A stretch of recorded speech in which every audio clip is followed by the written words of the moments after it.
Assalamualaikum warahmatullahi wabarakatuh. Good morning, our lecturer and friends. We are from Group 10. We would like to discuss about morphological analysis, identifying morphemes. But before we start our discussion, we would like to introduce ourselves first. My name is Fatia Ramadhani. My student ID number is 081. My name is Ratna Anjali. My student ID number is 079. My name is Natasha Patricia. My student ID number is 074. Without any further ado, let's get started. Morphological analysis is the study of the structure of words and how they are formed from smaller meaningful units called morphemes.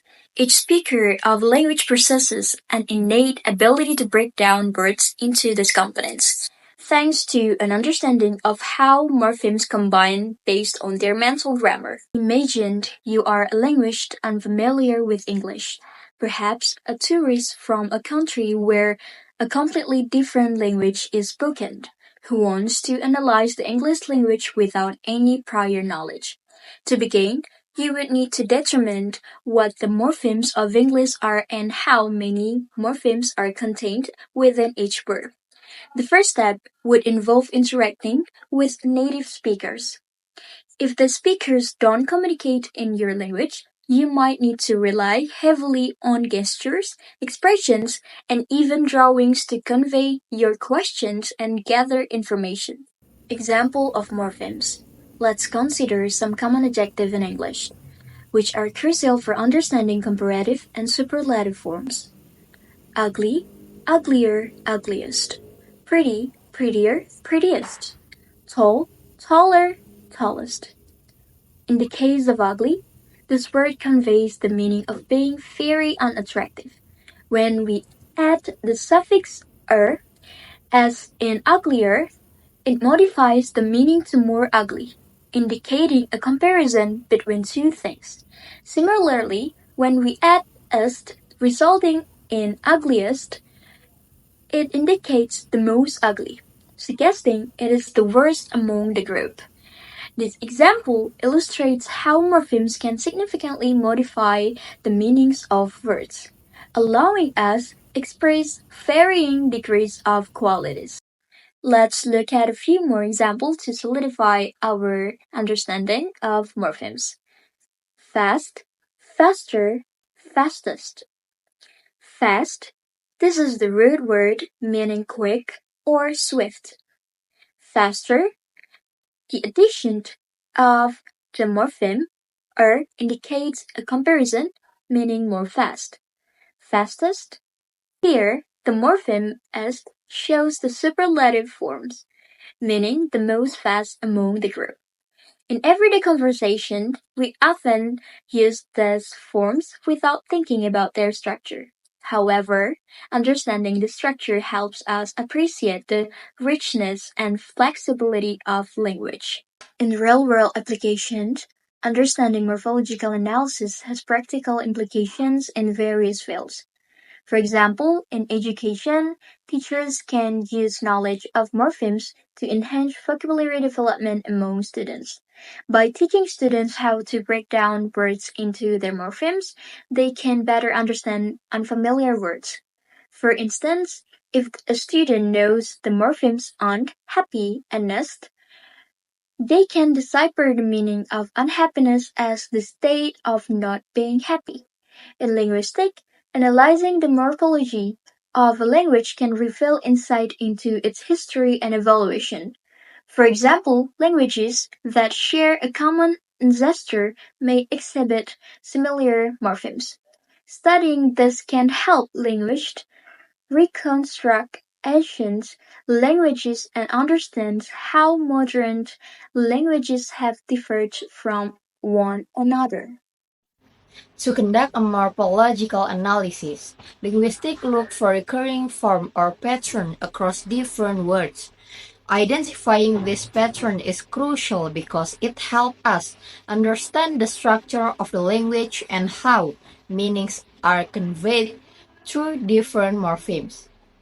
Identifying morphemes. Let's analyze the previously mentioned adjectives more closely. The root morpheme ugly occurs in all three forms: ugly, uglier, ugliest, indicating that these words share a common semantic root. The morpheme er in words like prettier and taller signifies more, indicating a comparison between two entities. The morpheme est indicates the superlative form, as in prettiest and tallest, meaning the most among a group. From this analysis, we can conclude the following morphemes in English. Root morphemes: ugly, root meaning very unattractive; pretty, root meaning nice looking; tall, root meaning large in height. Bound morphemes: bound morpheme meaning comparative; est, bound morpheme meaning superlative. Further examples. Let's explore some additional examples to illustrate the concept of morphemes in various contexts. 1. Teacher.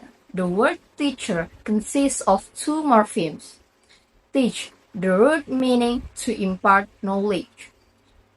Indicating a person who performed the action. 2. Unbelievable. This word can be broken down into three morphemes. Un, a prefix meaning not. Believe, the root meaning to accept something as true. Able, a suffix indicating that something can be done. Disrespectful. This can be segmented into three morphemes as well. Dis, a prefix meaning not or the opposite of. Respect, the root meaning to hold in esteem. Full, a suffix meaning full of. Finding patterns across languages. Identifying morphemes is not limited to English.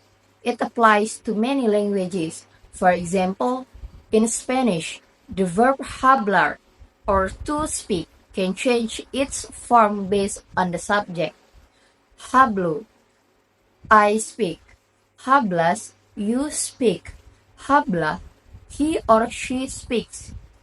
In this case, the root morpheme hab remain the same, while the different endings indicate the subject performing the action. This illustrates how morphemes convey essential grammatical information across languages. Application of morphological analysis. Understanding morphemes and their pattern is beneficial in various fields, such as language teaching, linguistics, and artificial intelligence. For instance, educators can teach a student how to dissect unfamiliar words, enhancing vocabulary and comprehension. In linguistics, researchers can use morphological patterns to study language evolution, while in AI, algorithms can be designed to understand human language better by analyzing morphemes. Analyzing morphemes in the Paku language. Introduction to Paku. After studying the structure of English words, we can look at another language to see how it builds words. One interesting language to explore is Paku. Paku was created for a TV series called Land of the Lost and spoken by characters called Pakuni. Examples of Paku words. Let's start by examining some words in Paku and see if we can identify any patterns. May, I, ye, you, we, he, wa, she, abuma, girl, adusa, boy, abu, child, paku, one, paku. Now let's look at some plural forms. Many, we, yeni, you, plural, weni, they, masculine, wani, they, feminine, abumani, girls, adusani, boys, abuni, children, pakuni, more than one paku. Identifying morphemes in Paku. By analyzing these words, we can find some patterns. Plural forms.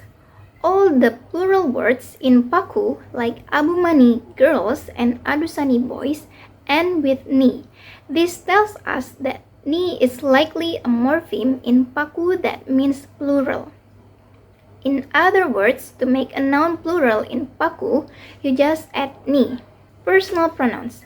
The pronouns in Paku, like me, I, ye, you, we, he, and wa, she, show a simple structure.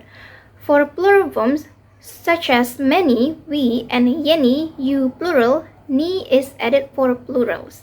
Comparison with English. In English, we add s or es to make most words plural, like cat becomes cats or box becomes boxes. But in Paku, plurals are formed by adding ni. This gives us an idea of how different languages can use unique patterns to communicate the same ideas. Examples to help us see the patterns. First, Abu and Abuni, the word Abu means child, while Abuni means children. This shows how adding ni turns a singular word into a plural one. Second, Adusa and Adusani. Adusa means boy and Adusani means boys. Again, ni is added to make it plural. Understanding morphemes across languages. Studying the structure of words in Paku gives us insights into how languages can use different methods to show similar ideas, like plurals. While English and Paku use different endings, the basic concept of adding something to change meaning applies to both. This kind of analysis helps us appreciate the variety and creativity in human languages.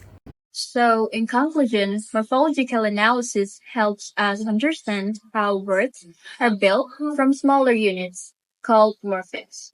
In both familiar and unfamiliar languages, by breaking down English words like ugly or happy into root and suffix morphemes, we see how adding forms like and us can change meaning, allowing for comparison and expressing the highest degree.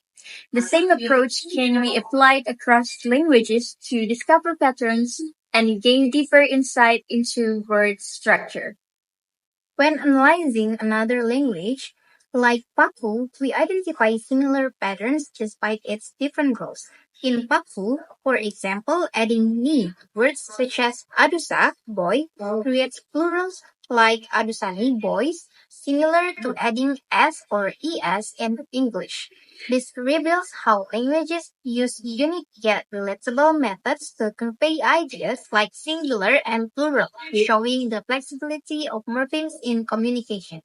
Overall, understanding morphemes expand our knowledge of language, structure, and diversity. Morphological analysis is not only valuable for linguistics but also for teachers, language learners, and developers of artificial intelligence. By studying morpheme, we can see connection between languages, understand language history, and better design tools for processing human language. Alright, we think that's all from our group. Wassalamualaikum warahmatullahi wabarakatuh. on my body.